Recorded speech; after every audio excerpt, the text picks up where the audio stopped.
The U.S.-Israeli war on Iran has entered its 11th day. Its impact is being increasingly felt across the globe. Al Jazeera is reporting residents of Tehran overnight experienced some of the most intense bombardment of the war. At least 40 people were reportedly killed near the city's Escalates Square. In Lebanon, the death toll from Israel's attacks are nearing 500. About 700,000 residents have been displaced. Earlier today, Iran reportedly fired drones towards Saudi Arabia, Kuwait, and United Arab Emirates, where a large fire broke out in an industrial area home to petrochemical plants. A suspected Iranian missile also hit a residential building in the capital of Bahrain, killing one person and injuring 8 others. On Monday, the Pentagon posted online a photo of a missile with the words "No Mercy" superimposed on it. An accompanying message read, "We have only just begun to fight." But soon after, Trump told CBS News, quote, "I think the war is very complete, pretty much," he said. Trump's CBS interview led oil prices to drop and for global stocks to quickly rise. But after the Wall Street markets closed, Trump told Republicans in Florida the U.S. hasn't, quote, "won enough." At a news conference on Monday night, ABC News reporter Selena Wang questioned Trump about the conflicting messages. Mr. President, you've said the war is, quote, "very complete," but your defense secretary says this is just the beginning. So which is it, and how long should Americans be prepared? Well, I think you could say it both. It's the beginning of building a new country, but they have no Navy, they have no Air Force, they have no anti-aircraft equipment. It's all been blown up. They have no radar, they have no telecommunications, and they have no leadership. It's all gone. So, you know, you could look at that statement. We could call it a tremendous success right now as we leave here. I could call it, or we could go further, and we're going to go further. But the big risk on that war has been over for 3 days. We wiped them out in the first 2 days. On Monday, President Trump said he had a good call with Russian President Vladimir Putin, who reportedly proposed a, quote, "quick political and diplomatic end to the Iranian conflict," unquote. We begin today's show with retired Army Colonel Lawrence Wilkerson, who served as Chief of Staff to Secretary of State Colin Powell during the run-up and early years of the U.S. war on Iraq. He's taught national security affairs at both George Washington University and the College of William and Mary. Colonel Wilkerson, welcome back to Democracy Now! Can you respond to what has taken place over this last 11 days, starting with the diplomatic talks in Geneva between Iran and the United States? And as those talks were just wrapping up, U.S. and Israel attacked Iran and killed the supreme leader there. Your response? Yes, and Amy, for the second time, we violated international law in that respect and just common human decency. And your comments at the opening of the show were spot on, but not nearly broad and deep enough. I come from an administration of George W. Bush and Richard Bruce Cheney that committed war crimes that Colin Powell and his lawyer, Will Taft, and I agonized over in trying to present some message to the American people about them. This administration has committed more war crimes in the last few days than I think any country since Adolf Hitler committed. And that is an incredible condemnation of this entire process. We have bombed civilians relentlessly. We have bombed a school. We have bombed a hospital. We have struck facilities in the nature of Tehran's oil capacity that is now putting black poison all over 10+ million people. And we are essentially not bombing ballistic missile sites and bombing war materiel. We're bombing people. We took a lesson from the IDF, if you will. We are bombing people, as incidentally they are still doing in Gaza and doing now in Lebanon to a fare thee well. These are all war crimes, and one wishes with fond hope that someday we might be called before the bar of justice and have to account for these war crimes. And what you just talked about is a crime also in the eyes of international relations and people who want to keep decent international relations ongoing in the world. We're destroying that. And on top of all of that, And this is the real serious problem here for America. Trump and Hegseth and Rubio and the other entourage of their national security complex have completely misjudged the nature of this war, as has to a certain extent Bibi Netanyahu. This is a country as big as Western Europe with 93 million people, probably 90 million of whom will fight us to the bitter death, who live in terrain that almost killed Alexander the Great. It is entirely inhospitable to military operations, and Trump is actually talking about putting ground forces there. And the only way he will be able to claim any nature of victory is to do that. Only that will be the end of the empire's presence in the Levant and the Middle East in general, because we will not be able to sustain that economically, physically. We do not have the soldiers or Marines to do that. But that's what he's talking about. This is pure nonsense. There was a column in Haaretz yesterday, and the title of the column essentially was Trump will chicken out in this war too. I'm sorry, he's not going to chicken out necessarily. That might be the tone intent he puts to it. He's going to be defeated, as are we.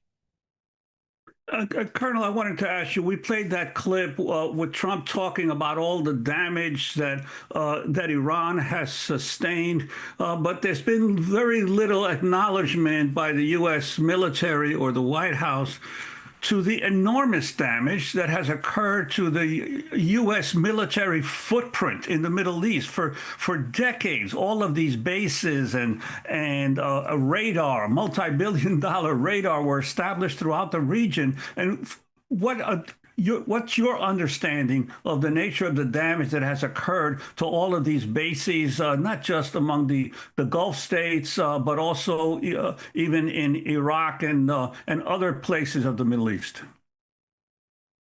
Yeah, that damage is enormous. And I think what you're witnessing right now is the initial steps of the empire, the American empire's retreat from the Levant and the Middle East in general. I don't think we're going to be able to sustain our presence there after what's going to happen here, particularly if we stay at this for a long time and really do take significant casualties. We're already taking more casualties than people know about because the media is not being apprised of them. Yes, we had the ceremony at Dover, but there are people getting ready at Landstuhl, our throughput hospital in Germany right now, to accept multiple casualties coming in. They've stopped their civilian service and so forth at that hospital. And other things are being geared up too, like Walter Reed. I don't think they have even a modicum of appreciation of what kind of casualties are going to result, though, especially if we put ground forces into Iran. And that is the only way, unless he just lies completely about it, that Trump is going to be able to assert any kind of real force with regard to this population. And to your point, in Bahrain, they have taken out billions of dollars worth of U.S. radar and equipment, including the vertical missile loading cranes. So now ships have to go all the way to Diego Garcia to load these weapons. They have essentially obliterated our capacity to carry out combat actions from a number of places in Saudi Arabia and Qatar and the United Arab Emirates. Al Udeid is actually under threat now too. And this is all part of the warp and woof of our ability to carry out combat operations in the region. I'm not even sure our biggest facility for passing on troops, throughput facility that we used in both Iraq wars, is in Kuwait. I'm not even sure that that's up now and able to do anything. So how would you even get Marines or soldiers, God forbid, into Iran? That's a huge problem. They will sink the ships that are coming to deposit those troops wherever they're coming. We have not really damaged their ballistic missile capability. And the media blackout on Israel is keeping the American people from seeing the enormous degree of destruction to Israel, the latest component of which was a riposte to Israel's having struck their oil facilities on Haifa, their oil facility port. And Haifa is being taken down much the way Eilat was taken down by the Houthis, the Al-Ansar in the Red Sea, when we failed to be able to reopen the Red Sea. And that's the next step. The Bab el-Mandeb will be closed once the Houthis have gotten into action full time again. And 60% of the world's commerce passes through the Red Sea. It's not oil and gas exclusively. It's all manner of things, foodstuffs, commodities, and such. So this is a war with long legs. Trump has completely misinterpreted it.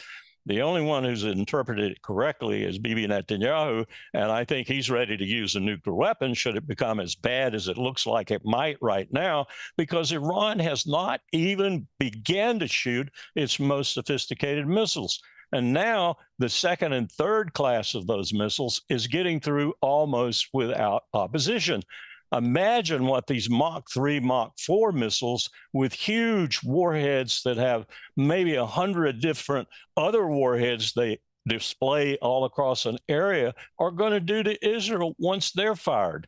And they're still there, and they're still ready to fire. And Colonel, I wanted to ask you, you mentioned the media coverage of what is going on in Israel. It has been amazing to me that all of the major U.S. media are based in Israel, in Tel Aviv, yet we are seeing the least amount of coverage of what is going on within Israel. I want to quote from a piece, an online piece that CNN reporter Oren Lieberman posted earlier this week. And he wrote, and I'm quoting, "Every reporter in Israel and every member of the public is subject to a military censor. On national security grounds, the regulation authorizes the censor to prohibit reporting or broadcasting any material that would reveal sensitive information or pose a threat to the country's security interest." And he goes on to say this is particularly sensitive during wartime when where the military censor has made clear that broadcasting any images that reveal the location of interceptor missiles or military sites hit by enemy projectiles is forbidden, especially in live broadcasts. Now, they say this on their website, but they never mention this on air. And none of the networks are mentioning on air that they are strictly prohibited from showing any actual real damage. I'm wondering your sense of what the responsibility of the U.S. media, especially since they're always showing us the results of the plumes rising in Abu Dhabi or in Saudi Arabia or even in Iran, but not the direct hits that are occurring within Israel.